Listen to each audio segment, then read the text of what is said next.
Christian Mallard. A question to both presidents. Would you agree to have the Russians join European defense system? And are you expecting the Russians really to exert tough pressures upon Iran to stop the military nuclear program? You know, why don't I go first on this? I had a terrific meeting, a bilateral meeting during the summit with President Medvedev. I think there is a great potential to improve U.S.-Russian relations. I think that it is important for NATO allies to engage Russia and to recognize that they have legitimate interests. In some cases, we've got common interests, but we also have some core disagreements.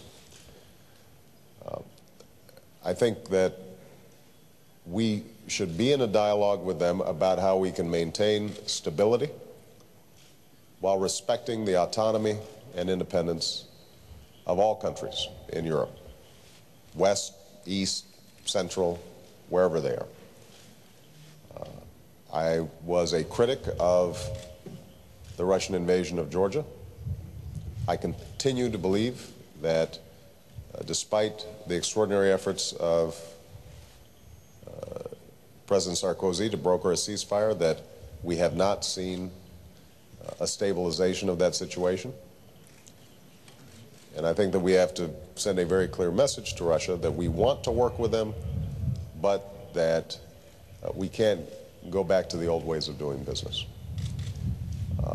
I do believe that the United States and Russia, the Europeans and the United States all have an interest in preventing Iran from obtaining a nuclear weapon, and that there should be a mechanism that respects Iran's sovereignty and allows them to develop peaceful nuclear energy, but draws a clear line that we cannot have a nuclear arms race in the Middle East. I brought this up in my conversations with President Medvedev, and it will be an ongoing topic of our bilateral negotiations. We're very excited about working with France and other countries to arrive at a position with respect to Iran that invites them into responsible membership in the international community, but also makes clear that they've got to act in ways that responsible members,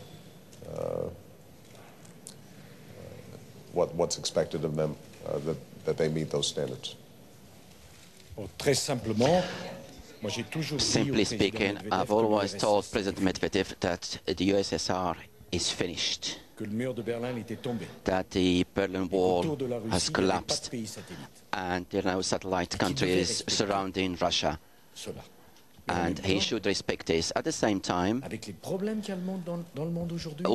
problems in the world today, we cannot afford to recreate a Cold War again. It's good news to hear the proposition from President Obama to engage a new dialogue with Russia and the United States.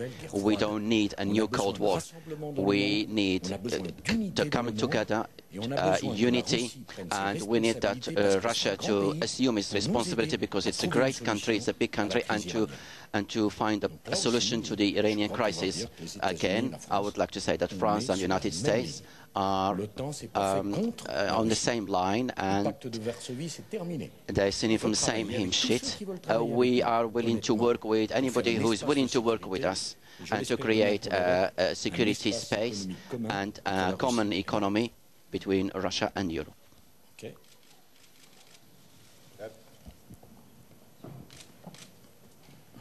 Thank you, Mr. President. As you just said, you try to take a step forward this week with Russia in trying to take nuclear warheads out there and make it safer around the world. North Korea seems to be going in the other direction. Do you have a message or maybe even a warning to North Korea about what consequences they'll face if they go ahead with this missile test? And President Sarkozy, you spoke about honesty and consistency, and you're about to re-enter NATO as a military partner. I wonder what you say to the President's message about bringing troops forward, maybe military training, helping in Afghanistan? We have made very clear to the North Koreans that their missile launch is provocative. It puts enormous strains on the six-party talks, and that they should stop the launch. The response so far from the North Koreans has been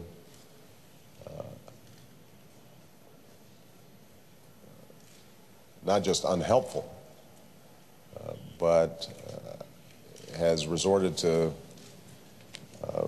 the sort of language that has led to North Korea's isolation in the international community for a very long time.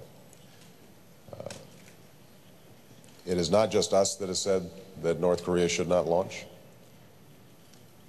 Japan, Korea, Russia, China, the other members of the six-party talks have all indicated that this launch should not go forward.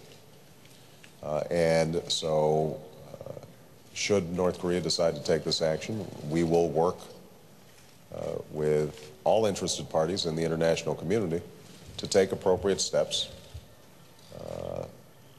to let North Korea know that it can't threaten the safety and security of other countries with impunity. Now, just one last thing I want to say. I think that France has already been a stalwart ally when it comes to Afghanistan.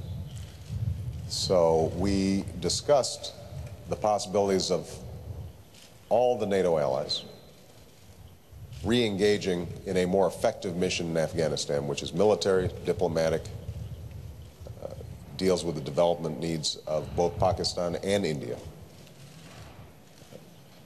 So it's not just a matter of more resources, it's also a matter of more effectively using the resources we have.